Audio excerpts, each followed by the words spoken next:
ça. Est-ce que Cyril est là? Cet après-midi, comme promis, en fait, on revient avec Cyril pour notre première mise en contact Siamang. C'est ouvert. C'est ouvert. Ils vont se faire connaissance. Bah, vous connaissez déjà? Ce qui est très drôle, c'est qu'ils vont se croiser dans le tunnel. Et il va rien se passer. Donc on est assez étonnés. Et après... Doucement, Loulou. Ouh là là là là. Doucement, doucement, doucement.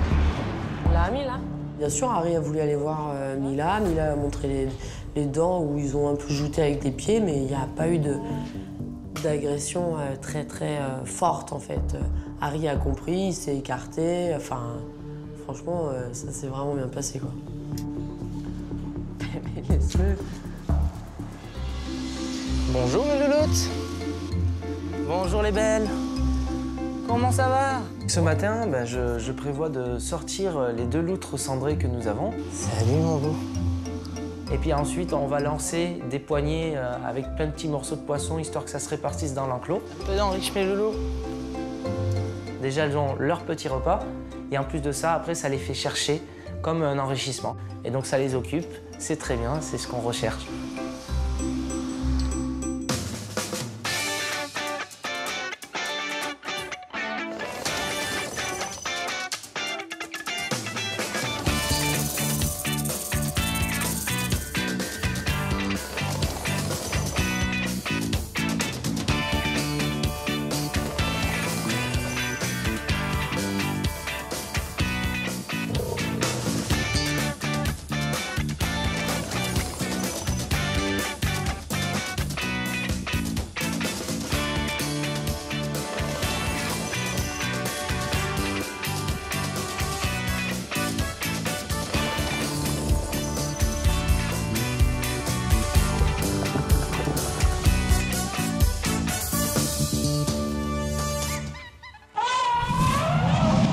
Let's Marvin Gaye and get it on. You got the healing that I want. Just like they say in the song. Till the dawn, let's Marvin Gaye and get it on. We got this king size to ourselves. Don't have to share with no one else. Don't keep the secrets to yourself. On va aller voir. Ouais. T'as la clé parce que je viens de chez mon trou. J'ai du mal à la fermer. Ouais, faut que j'en ai reparlé à Romain. Ce matin, avec Cyril, on va faire le tour de la zone asiatique où on en est sur les animaux. Salut. Salut. J'ai bâti les cocos. On fait le point avec Cyril sur nos siamangs parce qu'Harry est dérangé au niveau de son caca. Il a la diarrhée. Allez, doudou. Tiens. Oh, t'es mignonne. Apparemment, c'est les préférés de tous nos primates. Bon, bah, les diarrhées, pour un animal qui vient d'arriver, c'est pas quelque chose qui est inquiétant ou qui est rare. Donc, l'hypothèse la plus probable dans ces cas-là, c'est qu'on est en phase d'acclimatation et de transition alimentaire. Donc, ouais, non, j'avais rien ce matin quand je suis mieux, on dirait. Donc, dans ces cas-là, ce que je fais, c'est qu'on réduit un petit peu l'alimentation, on y va mollo, on surveille, et puis, voilà, ça devrait rentrer dans l'ordre dans les 2 jours. Je sais pas. On fait le point sur nos siamangs, puis en fait, on va aller jeter un œil sur l'île pour voir où les travaux en sont. Et donc, le filet brise-vue, il va être où? Il va être tendu sur les 2 piquets? Oui, dans le prolongement du bâtiment, là. Mais oui, complètement. Ouais. Et ça veut dire que les gars, ils n'ont pas besoin de rajouter ici. Bah non. Et ben ça, je pense que ça leur ferait gagner beaucoup de temps. Ouais, ok. C'est la première fois que je les entends.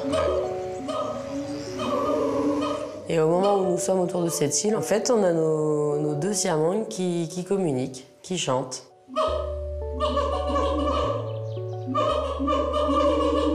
Tu entends, t'as 2 sonorités. Ouais.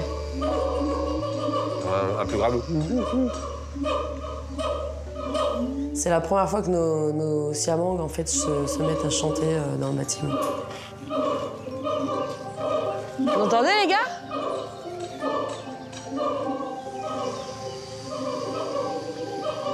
Ça monte là un petit peu. Siamangs font des gibbons, c'est des singes qui vocalisent énormément et qui ont cette particularité d'avoir cette poche gutturale en fait qui se gonfle à chaque fois qu'ils chantent. C'est beau. J'avais jamais entendu de siamang chanter et je trouve ça très très joli. Maintenant, je pense qu'ils peuvent monter beaucoup plus haut, donc j'ai hâte de les voir chanter sur l'île.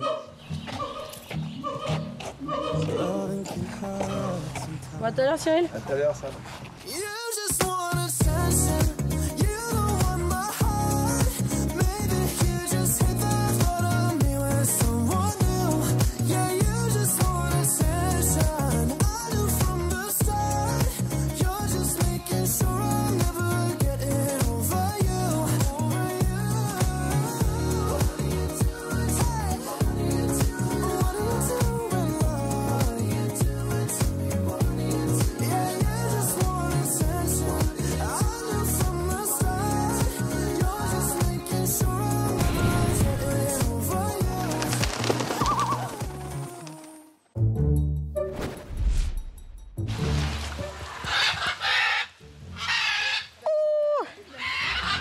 Aujourd'hui, on doit attraper 2 oiseaux, dont un perroquet de spectacle et un de nos vautours fauves de spectacle qui ont un petit rendez-vous à la grande clinique vétérinaire de Nantes.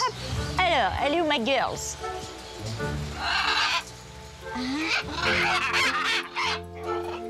Elle vient de l'eau.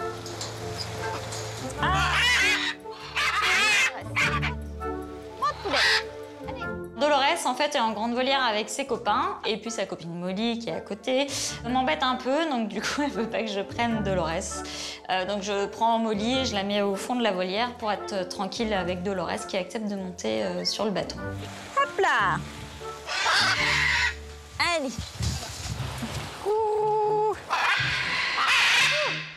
Alors Dolores, du coup, on arrive devant la caisse, donc là, elles sent qu'il y a un coup foireux qui se prépare. Ils sont pas fous, ils reconnaissent bien les caisses de transport. Allez, où t'es rien, madame? Où t'es rien? Oui, ça c'est une suite, laisse le stick dedans, du coup. Oui, good girl. Donc là, ça y est, Dolores est en caisse de transport. Donc du coup, je me redirige au niveau de la fauconnerie pour dire à Barbara que c'est OK. J'ai attendu qu'elle referme ses ailes et hop. Chopé, en fait. Non. Ah, Je t'ai laissé le stick dedans, du coup. Ah bah oui. Oui, parce que les vétos, ils vont peut-être essayer de la prendre au bras, mais il faut que je les prévienne qu'elle monte pas au bras. Bah oui. C'est ce qu'ils avaient fait avec Saphir, tu sais, tu tends la main. Ah oui, bah oui. Pour Dolores, on a remarqué là, depuis un petit moment, qu'elle ne voit plus de l'œil droit. Oui. Oui, ma pauvre Dolo. Bah ouais, mais au moins, elle sera fixée. Donc voilà, ça va être l'occasion de regarder de plus près, puisqu'à Nantes, ils sont très bien équipés quand même. Donc voilà, j'ai hâte de savoir ce qu'il en est. Coucou! Ça va, Choupette? Là, du coup, maintenant, on a pour mission de mettre Venant aussi en caisse de transport. Donc là, c'est pas le même chantier que pour Dolores. Parce que du coup, Venant, c'est pas la première fois qu'on l'emmène suite à ses problèmes de pattes. Allez, soyons fous! Allez, va au fond, là-bas. T'aimes bien te mettre là-bas, là. Ah bah non, Venant. Allez, va là-bas. Venant comprend très très vite le coup foireux quand il voit la caisse. Du coup, il commence à stresser un petit peu en volière. Ah, c'est bon, tu l'as? Attends, avec tes grosses pattes là. Attends, je voudrais que je remonte mon banc. Attends, t'es coincé dans ses serres. Voilà, c'est bon. Venant, c'est pas du tout la même méthode que Dolores. Hein. Là, on l'attrape pas au stick, ça marche pas comme ça avec Venant. Donc du coup, là, on est obligé de lui faire une contention, donc c'est-à-dire de le choper au niveau de la tête, sécuriser les ailes et les pattes, et ensuite le prendre et le mettre directement dans la caisse. Allez, elle se verrouille ton genou. Allez, on se met là. La bête est chargée. Venant, notre vautour a des problèmes de pattes depuis maintenant plusieurs années. Donc ça fait plusieurs fois qu'on l'emmène à Nantes. Là, il va falloir attaquer la deuxième patte. Et puis en même temps, ça va être l'occasion de faire le contrôle de la première, voir où ça en est.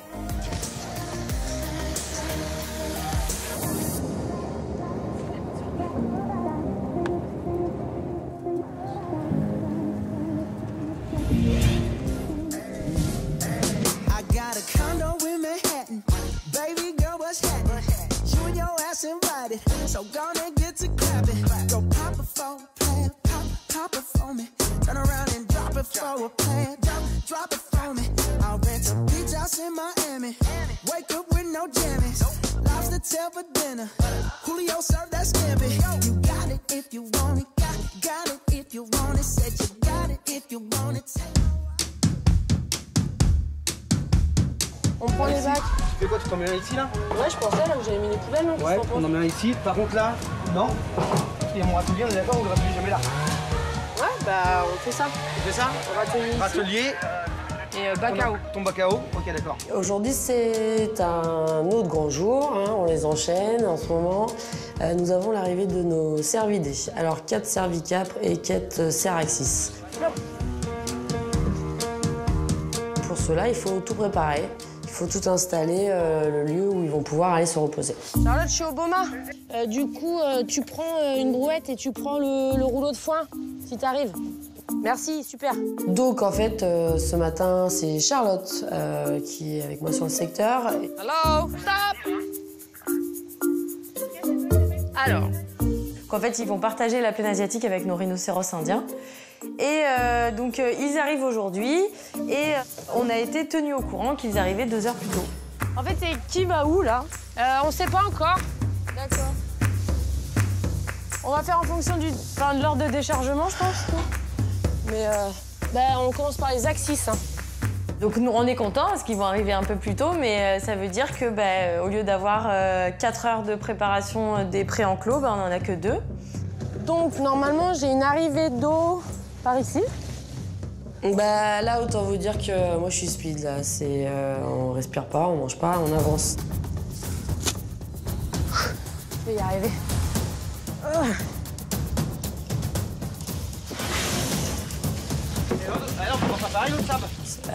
Il faut que tout soit prêt. Ça serait vraiment dommage qu'on ne soit pas bien calé pour l'arrivée de nos cervidés. Je vais chercher le râtelier, je surveille l'eau. C'est ça? Bah voilà. Oui, bien joué. Moi, j'ai hâte qu'ils arrivent parce que voilà, c'est des cervidés qui sont super jolis, c'est très beau. Et puis voilà, ça acte aussi enfin l'ouverture de cette nouvelle zone depuis le temps qu'on en parle, depuis le temps qu'on la voit se construire. Donc moi, je suis contente. J'ai rangé le tuyau. Super, Charlotte. Ça a été? Écoute, surveillance de l'eau, j'ai jamais fait une surveillance aussi compliquée. Je te jure, c'était énorme. I messed up tonight. I lost another fight. I still mess up, but I'll just start again. I keep falling down. I keep on hitting the ground, but I always get up now to see what's next. Birds don't just fly, they fall down and get up. C'est bon, on a tout ce qu'il faut.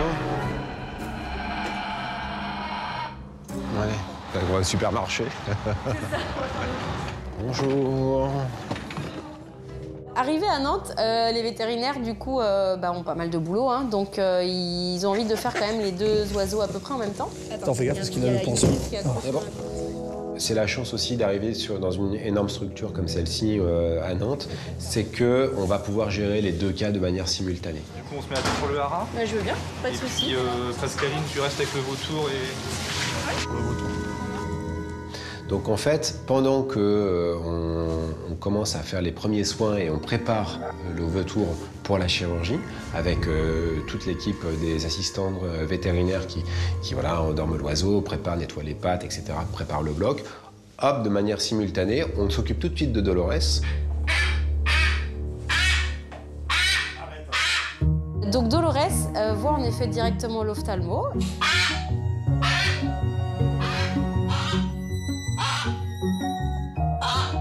Il s'avère que c'est une uvéite. Alors une uvéite, c'est une inflammation de l'œil qui est sûrement due à un choc, un traumatisme. Ne regarde pas, tu vas éviter de m'associer à ça, ça va pas mal. Elle va t'oublier.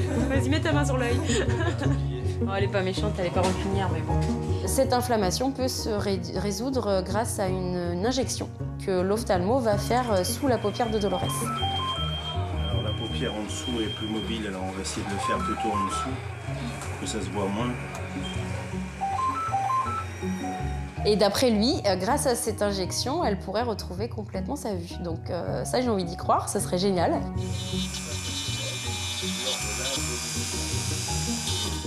Et on profite qu'elle est endormie pour en même temps lui limer son bec, parce que Dolores, qui n'a quand même pas de chance, il faut le dire, a aussi un problème de bec cassé. Voilà, suite à une bagarre avec d'autres, elle a le bec qui est fendu. Elle a la mandibule inférieure en fait qui est fendue et du coup il y a toujours un petit bout du bec qui repousse mal. Donc là on profite vraiment de cette anesthésie pour lui faire la totale. Elle va repartir avec un beau bec tout neuf. Il est là. Toi t'as pas... Tu as ton hypoglycémie. J'ai l'habitude. Du coup, on laisse Dolores se calmer, se remettre de ses émotions dans sa boîte de transport et dans le noir. On lui fiche la paix. Et moi, ça me permet d'aller voir ce qui se passe avec Venant.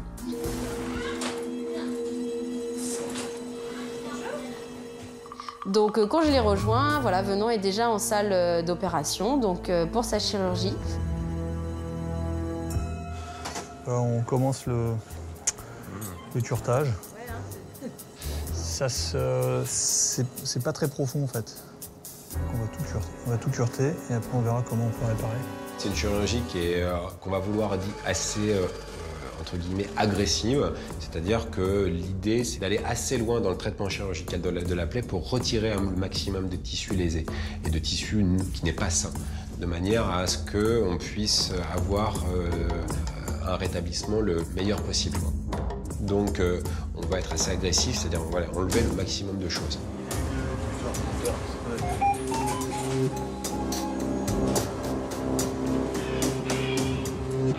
Tiens, un souvenir. Ah oui, non, ça va, merci.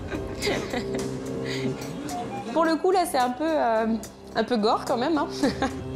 Parce qu'évidemment, la pâte avait quand même doublé de volume. Hein, donc, comme c'est que des tissus qui se sont recréés à l'intérieur de la pâte, malheureusement, tous ces tissus-là, il faut les couper. Le veto, il va franco. Hein, il taille quoi, dans la viande. Malheureusement, il n'y a pas vraiment d'autre expression. C'est vrai qu'on a toujours peur. On sait très bien que ça peut vite chavirer, que l'anesthésie peut mal se passer. Mais en même temps, je vois qu'il y a plein de vétos autour d'elle, donc je sais très bien qu'elle est dans de bonnes mains. Ils ont un appareil qui surveille son cœur, la tension, voilà, totale, comme nous à l'hôpital, quoi. Ils sont super bien équipés, c'est génial. C'est bon? Alors attends. Tu prends? Donc la chirurgie s'est bien passée, les soins aussi se sont bien déroulés. Donc voilà, après en 1 heure, tout est bouclé. Hop. Alors, qu'est-ce qu'il fait? Elle ne veut pas se réveiller. Par contre, le gros défaut de notre amie Venant, c'est qu'elle met une éternité à se réveiller. Elle est très très longue, je pense qu'elle est vraiment partie au pays des rêves, là. Alors, elle a quand même eu un peu de morphine avant l'anesthésie pour justement pas avoir trop mal. Donc, je pense que le mélange des deux fait que... Ouh je plane. Il faut que l'oiseau revienne tranquillement, donc on le laisse sous oxygène, après on va lui faire prendre un petit peu l'air. Ça dit bien le soleil, un peu de vent là. Difficile, hein. Tu vois, ça va aller. Encore un coup un peu mou, mais...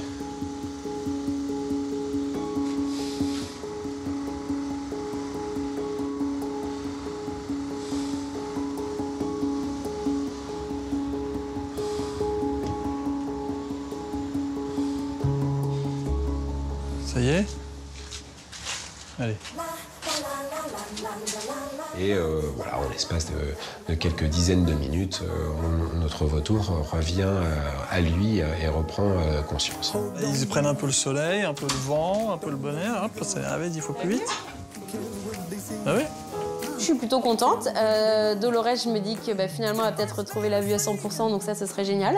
Et puis Venant, je me dis que la guérison de ses pattes, c'est sur la bonne voie aussi. Donc on espère bien, avant la fin de la saison, avoir un Venant avec des jolies pattes qui peut voler à nouveau. Ce serait génial.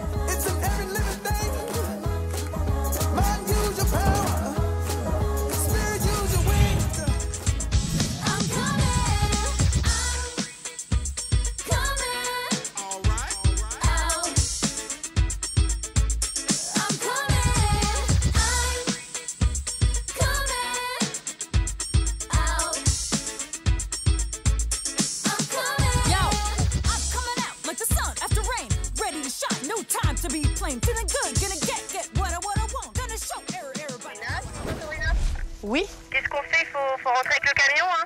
Non, tu restes en zone avant le chantier. On arrive avec Anthony. Ok, bah on est juste devant le portail. Ça marche, on laisse-nous 5 minutes. Ça y est, c'est l'heure du déchargement des cervidés. Là, on va se rapprocher pour discuter de comment on manip par rapport à nos bomas, dans quel sens on va faire, qui on va décharger en premier. On commence par les axis.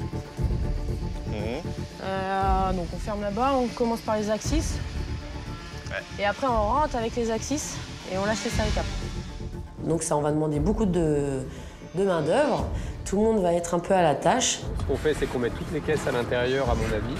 Ouais, c'est ce qu'on parlait avec Sam. Et après, on met Hein?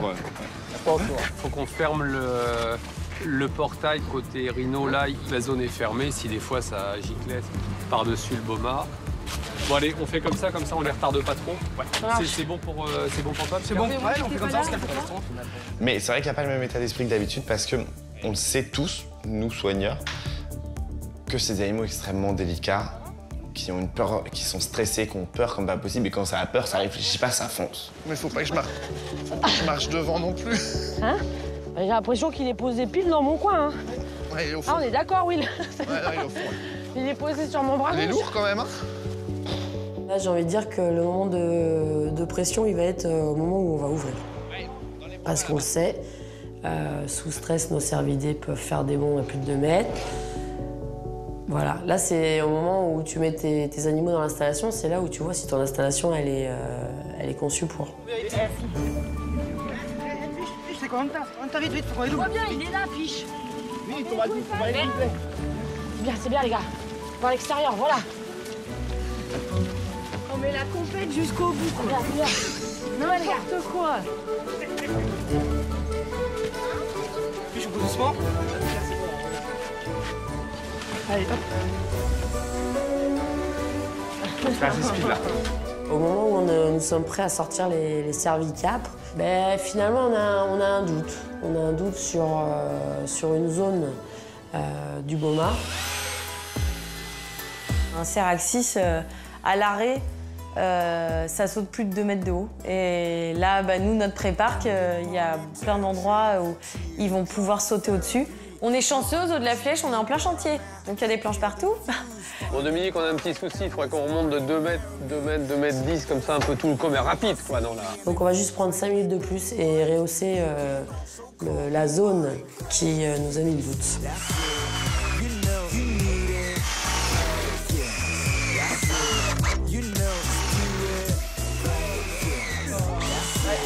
Et après ça, en fait, on va s'organiser et ouvrir au cervicapre en premier. J'y vais? Ouais, vas-y. Moi, à ce moment-là, je me dis qu'ils sont capables de passer par-dessus, quoi. Je me dis pas que ça va se faire tranquille. Ça c'est stressant. Ouais. C'est bon, c'est parti. C'est bon.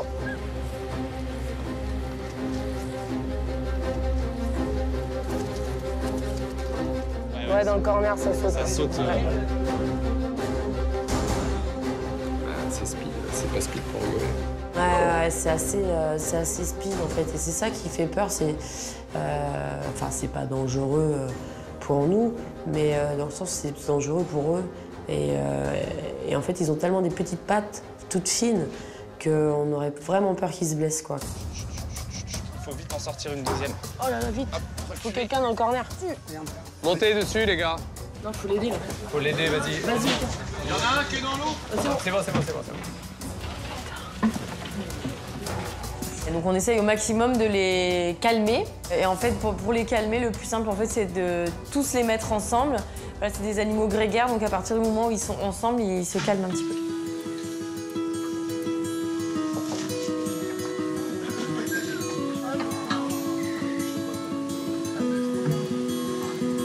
Ça se calme, ils se retrouvent tous ensemble, ils se rassurent les uns les autres et voilà. Et tout va bien. Et grâce à ça, on va pouvoir sortir nos céraxis.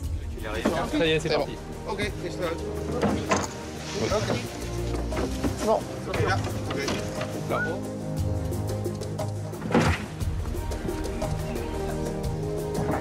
Voilà, c'est bien, ça va se calmer. En fait, les axes, c'est un peu plus grand que le cervicapre. Ah, mais je pensais ça moins speed, tu vois, je les pensais vraiment moins speed. Mais là, tu vois, ça y est, ils sont déjà un peu calmés d'être Ça y est, ben là, ensemble. ils vont un peu mieux. On a déchargé nos cervicapres et nos Ceraxis, tout va bien, tout le monde va bien. Qu'est-ce que c'est beau! C'est splendide. Ouais, c'est magnifique. Ils sont trop beaux.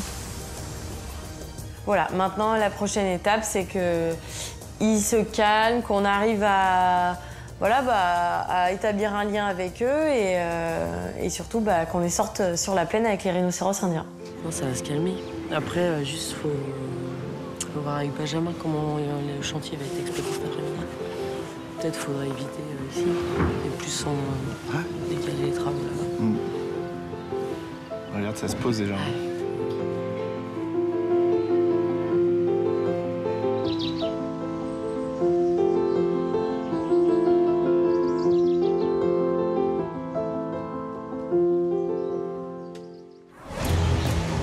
Ce matin, j'ai pris la décision d'endormir Yao, le jeune mâle lion, parce que je ne suis pas tout à fait satisfait de l'évolution de la plaie qu'il a à l'extrémité de la queue, et je veux aller voir ce qui se passe.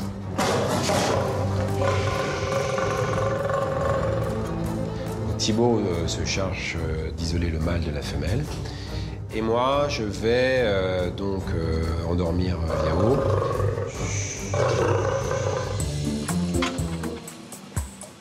Aujourd'hui, c'est le grand jour pour moi. Ça va être mon tout premier entraînement en tête-à-tête avec Walt. On ne sait jamais si l'animal va vouloir ou non faire un training. C'est sur son bon vouloir. T'es prévu? Ouais, on s'impatiente. Oui, tu vas sortir? Là, c'est un grand jour. On va proposer la sortie sur plaine à 10. Tu vas sortir sur la plaine, tu vas découvrir ta plaine. Le principal risque qu'on peut avoir, c'est un animal qui panique et qui défonce tout, quoi, en fait. T'as peur? N'aie pas peur. En gros, un animal qui devient fou, qui tape dans les clôtures, voilà, on peut tout envisager. C'est parti!